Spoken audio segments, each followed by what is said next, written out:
Hello বন্ধুরা, তোমরা সবাই কেমন আছো? আশা করছি সবাই খুব ভালো আছো। তোমাদের সকলের ভালোবাসে আমিও কিন্তু খুব ভালো আছি। তোমাদের সকলকে নিয়ে শুরু করলাম আজকে নতুন আরও একটি ব্লগ। আশা করছি আজকে ব্লগটিও তোমাদের ভালো লাগবে। ভালো লাগলে অবশ্যই লাইক কমেন্ট শেয়ার করে চ্যানেলটি সাবস্ক্রাইব করে আমার সাথে থাকবে। আর যারা যারা এখনও আমার চ্যানেলটি সাবস্ক্রাইব করোনি, তোমরা প্লিজ চ্যানেলটি সাবস্ক্রাইব করে আমার সাথে থেকো। আশা করছি আমার ভিডিওগুলি তোমাদের ভালো লাগবে। তো চলো আজকে ভিডিওটা কন্টিনিউ দেখতে থাকো। আশা করছি আজকে ভিডিওটিও ভালো লাগবে। তো এখন বেজে গেছে 7:20 মতো। তো আমি ঘুম থেকে উঠে পড়েছি, এখন থেকে সকালে কাজ শুরু করে দেবো। আর হ্যাঁ, তোমাদেরকে তো একটা কথা বলাই হলো না। আমার বর যেহেতু সকাল সকাল ডিউটিতে যায়, তো আমি ঘুম থেকে উঠে কিন্তু আগে রান্নাটা করে নিয়েছিলাম। তো রান্নার কাজ আমার কমপ্লিট, এখনও কিন্তু আমার ঘরের কাজ রয়ে গেছে। তো শুরু করে দেবো এখন ঘরের কাজ করা। তো আজকে ভিডিওটা স্পেশালি কিছুই নেই, সারাদিন যা করব সবটাই তোমাদের সঙ্গে শেয়ার করব, এটাই আজকে ভিডিও। তো দেখতে থাকো। এখনও অবধি জানি না তোমাদের সঙ্গে কি শেয়ার করব না করব, সারাদিন যা যা করবো সেটাই তোমাদের সঙ্গে শেয়ার করব। তো ভিডিওটা কন্টিনিউ দেখতে থাকো, আশা করছি ভালো লাগবে। তো চলো দেখতে থাকো।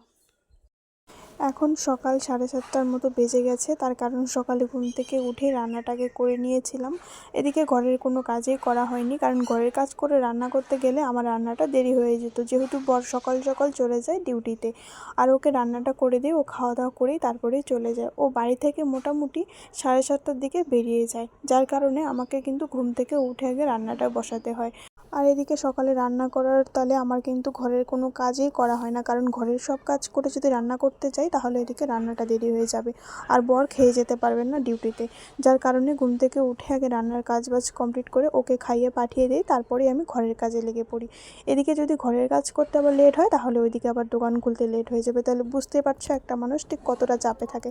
তো কী আর করা যাবে, জীবন যতদিন কাজ তো ততদিন করতেই হবে। এদিকে আমার রান্না বান্না কমপ্লিট, রান্না করে এসে কিন্তু ঘরের কাজে লেগে পড়েছি, কারণ বিছানাটা অবধি এখনও তোলা হয়নি। তো আগে বিছানাটা ভালো করে তুলে নিলাম, তারপরে ঘরের একটু টুকটাক কাজ ছিল সেগুলোকে গুছিয়ে নিলাম, তারপরে একটু ফ্রেশ হয়ে নিলাম, কারণ নিজের জন্য তো কিছু করতে হবে। ঘুম থেকে উঠে রান্না করে নিয়েছি, বর গিয়েছে ডিউটিতে। এখন আমি একদম ফ্রি, মানে আমার সব কাজ কমপ্লিট। কিন্তু এখন আমি ফ্রি বলতে আমাকে এখন দোকানে যেতে হবে, কারণ দোকানে এখন খোলাই হয়নি। সকাল থেকে প্রচুর কাজ করলাম, নিজেও ফ্রেশ হয়ে নিয়েছি। এদিকে আমার বিছানা তোলাও কিন্তু কমপ্লিট, তোমরা দেখতে পাচ্ছ। ঘরটাও মোটামুটি গুছিয়ে নিয়েছি। এখন চলে যাব দোকানে, তারপরে এসে খাওয়া দাওয়া করবো। খাওয়ার আগে ওষুধটাও আমি খেয়ে নিয়েছি, কারণ সকালে ভাত খেতে আমার একদম ভালো লাগে না। তারপরে আসার পর আমি পরে ভাত খাবো প্রায় দুপুরের দিকে। তো চলো সবাইকে টাটা। তোমরা কিন্তু দেখতেই পেলে আমি ফ্রেশ হয়ে জাস্ট খাওয়ার আগে যে ওষুধটা ছিল খালি পেটে সেটা খেয়ে কিন্তু চলে আসলাম, না হলে এদিকে দোকান খুলতে লেট হয়ে যাবে। অলরেডি অনেকটা লেট হয়ে গেছে, প্রায় 8টার মতো বেজেই গেছে। এদিকে দোকানে চলেও এসেছি আমি। দোকানে আসলেই তো হবে না, দোকানটা খুলতে হবে। তোমাদেরকে তো আগেই বললাম এখনও অবধি দোকানটাই খোলা হয়নি। তো কী আর করা যাবে, চলেও আসলাম দোকানে। দোকানটা খুলে নিলাম, তারপরে ভালো করে ঝাড়ু দিয়ে নিচ্ছি, কারণ দোকানে প্রচণ্ড ধুলো হয়ে যায়, যেহেতু রাস্তার পাশেই দোকান। দোকান খুললেই ধুলো এসে যায়, গাড়ি ঘোড়া অনেক কিছুই চলে রাস্তা দিয়ে, যার কারণে ধুলো জমে যায়। তো এদিকে আমি একটা সেলাইয়ের কাজ করছিলাম, মানে একটা ব্লাউজ বানাচ্ছিলাম। তো কোনো কারণবশত সেই ব্লাউজটা একটু কাজ রয়ে গেছিলো, সেটা কমপ্লিট করাই হয়নি। তো ভাবছিলাম আজকে কমপ্লিট করব সেটা। বেশি কিছু না, শুধু ব্লাউজের হুকগুলো লাগালে কিন্তু কমপ্লিট হয়ে যাবে কাজটা। তো যাই হোক, ফাইনালটা তোমাদেরকে আমি দেখাবো, আশা করি আজকে কমপ্লিট হয়ে যাবে। সেটা তোমাদেরকে দেখাবো যে কেমন হয়েছে, তোমরা কিন্তু অবশ্যই জানাবে। তো এটাই ছিল ব্লাউজটা, সিম্পলের মধ্যেই ছিল একটা ব্লাউজ। তো তোমরা দেখতেই পাচ্ছ এখানে। তারপর এদিকে দোকান খোলার পর দেখলাম বাড়ির সামনেটা আজকে ঝাড়ু দেওয়া হয়নি, প্রচণ্ড নোংরা হয়েছিল। এদিকে তো পেটে খিদেও পেয়ে গেছে, পেট তো আর সেটা বুঝবে না যে কাজ বাজ সেরে তারপরেই খেতে হবে, কি আর করার আছে। খিদে নিয়ে কাজগুলো করছিলাম, কাজগুলো করা কমপ্লিট হলেই পরে হালকা পাতলা কিছু খেয়ে নেব, কারণ আমি না একদম সকাল সকাল ভাত খেতে পারি না। সব কিছু খেতে পারি, শুধু ভাত খেতে পারি না। শুকনো কিছু খাবার বা চা খেলে আমার খুব ভালো লাগে, যার কারণে আমি কিন্তু ভাত খেতে পারি না বা ভাত খাই না। তারপরে দেখলাম দোকানের সামনেটাও প্রচণ্ড নোংরা হয়ে আছে, সেটাও ভালো করে ঝাড়ু দিয়ে নিলাম। তারপরে এদিকে রাস্তা দিয়ে একটা দিদি যাচ্ছিলো, তার সাথে একটু কথাও বললাম।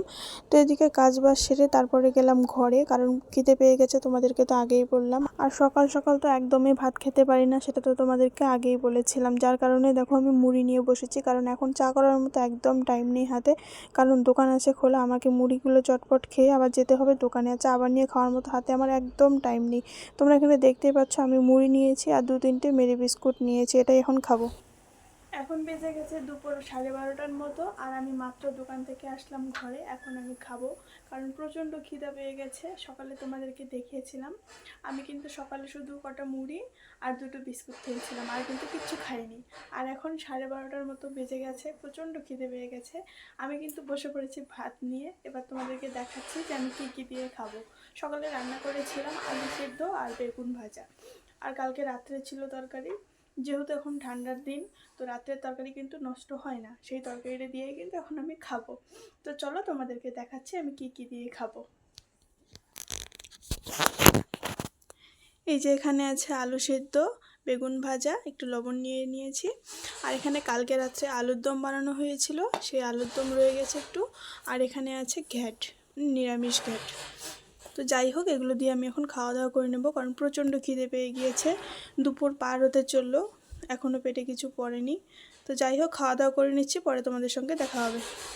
তারপরে এদিকে তোমাদের সঙ্গে দেখা হলো একেবারে দুপুরবেলা স্নান করে এসে। তখন মনে হয় 2টো কি 2:30টা বাজে, আমি টাইমটা ঠিক দেখিনি কটা বাজে, এরকমই হবে, 2:30টার মতন বাজে। আমি কিন্তু স্নান করে নিয়েছি। আর হ্যাঁ, আমি কিন্তু দোকান বন্ধ করেই পরে এসেছি, না হলে স্নান করার টাইমে দোকানে কেউ না কেউ ঠিকই আসবে, এটুকু আমি জানি। যার কারণে দোকানটা বন্ধ করে তারপরে কিন্তু আমি স্নান করতে আসি, না হলে কেউ না কেউ ডাকবেই এসে।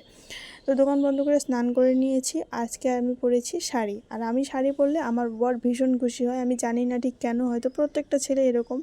ও যদি কাছ থেকে এসে দেখে আমি শাড়ি পরেছি, ও ভীষণ খুশি হয়ে যায়, অটোমেটিক খুশি হয়ে যায়। আমি জানি না ঠিক কেন ও বলে যে তুমি শাড়ি পরলে আমার খুব ভালো লাগে। আমি বেশিরভাগ সময়টা নাইটি পরে থাকি, আর শাড়ি মাঝে মধ্যে পরি, সেটা আমার বরের খুবই পছন্দ। এখন বেজে গেছে 1:30টার মতো, আর আমি স্নানও করে নিয়েছি, তোমাদেরকে দেখিয়ে দিলাম আগেই। তো স্নানটা করে নিয়েছি তার একটাই কারণ এই দুপুর টাইমটাই আমি একটু ফাঁকা পাই। কারণ যেদিন আমার দুপুরে রান্নাটা থাকে না, ধরো সকালে যেদিন ভাত থাকে সেইগুলো আমরা দুপুরে খেয়ে নেই, আর দুপুর টাইমে রান্নাটা থাকে না। দুপুর টাইমে রান্নাটা না থাকার কারণে আমি একটু রেস্টে থাকি। রেস্ট বলতে আমি একটু শুয়ে থাকতে পারি, একটু ঘুমোতে পারি, এটাই রেস্ট, আর কিছু না। তো যেদিন রান্না বান্না থাকে সেদিন তো কোনো রেস্ট নেই। সকাল এই 6টা 6:30 থেকে শুরু হয় দৌড়, তারপরে এদিকে আবার সন্ধ্যা 7টা 7:30টার দিকে শেষ হয়। তো বুঝতেই পারছো অনেকটা সময় আমাকে দৌড়াতে হয়। সারাদিনেই মোটামুটি বেশিরভাগ সময়টা আমাকে দোকানেই থাকতে হয়। তো যাই হোক, এই সময়টা যেদিন করে ফাঁকা থাকি সেই দিন করে আমি একটু দিনের বেলা ঘুমিয়ে নেই, বা শুয়ে থাকি, বা মোবাইল দেখি, এগুলো করি। আর না হলে তো দোকানেই বসে বসে থাকতে হবে। তো এই টাইমটা আমি দোকানটা বন্ধ করে রাখি, আর রান্না বান্না থাকলে করে নিই, আর না থাকলে শুয়ে থাকি, রেস্ট করি। তো আজকে যেহেতু আমার রান্না নেই, আমি কিছুক্ষণ আগে খেয়েছি, আর আজকে বর আসবে না দুপুরবেলা, তো সকালে কিছু রান্না আছে, বাড়ির সবাই ওরাই খেয়ে নেবে এগুলো। তো আমরা তো খাবো না, বর তো আসবে না। তো যাই হোক, এগুলো দিয়ে আজকে হয়ে যাবে। আমি এখন একটু রেস্ট করবো, মানে ঘুমাবো। তো দেখা হচ্ছে পরে। তো চলো, আপাতত সবাইকে টাটা। তারপরে তোমাদের সঙ্গে দেখা হলো একেবারে রাত্রেবেলা, তখন বাজে 8টা কি 8:30টার মতো। আর আমি কিন্তু দোকান বন্ধ করে তারপরে চলে এসেছি ঘরে। তোমাদেরকে তো আগেই বলেছিলাম বিকেলে যে টাইমটা আমি পাই, ফাঁকা টাইমটা দোকান বন্ধ করে আসি, সেই টাইমটা কিন্তু রান্নাবান্না না থাকলে আমি একটু রেস্ট করি, শুয়ে থাকি, বা ঘুমাই, বা মোবাইল দেখি, এরকম কিছু করি। তো আজকে অনেকটা টাইমে ফাঁকা ছিলাম, যার কারণে কিন্তু আজকে আমি একটু ঘুমিয়ে নিয়েছিলাম বিকেলের দিকে। তো ঘুম থেকে উঠতে একটু লেট হয়ে গিয়েছে, যার কারণে কোনো রকম ভিডিও করতে পারিনি। ঘুম থেকে উঠেই সোজা চলে গিয়েছিলাম দোকানে, তারপর দোকান থেকে একবারে রাত্রেবেলা দোকান বন্ধ করেই পরে এসেছি বাড়িতে। তো ব্লাউজটা আমার কমপ্লিট হয়েছে, সেটাই আমি রেখে দিলাম, কারণ নিতে আসবে কালকেই। তো যাই হোক, এদিকে তোমাদের সঙ্গে দেখা হলো একেবারে খাওয়ার নিয়ে, মানে রাত্রের খাবার নিয়ে। বর চলে এসেছিলো কিছুক্ষণ আগেই, তো খেতে দিয়েছিলাম। আজকে রাত্রে রান্না হয়েছিল ডাল, আলু ভাজি আর পাঁপড়, আর কিচ্ছু না। এগুলো দিয়েই আজকে খাওয়া হবে, কারণ বর আগেই ফোন করে বলেছিল ও ডাল আলু ভাজি দিয়ে খাবে, তো সেটাই আমি করে রেখেছি।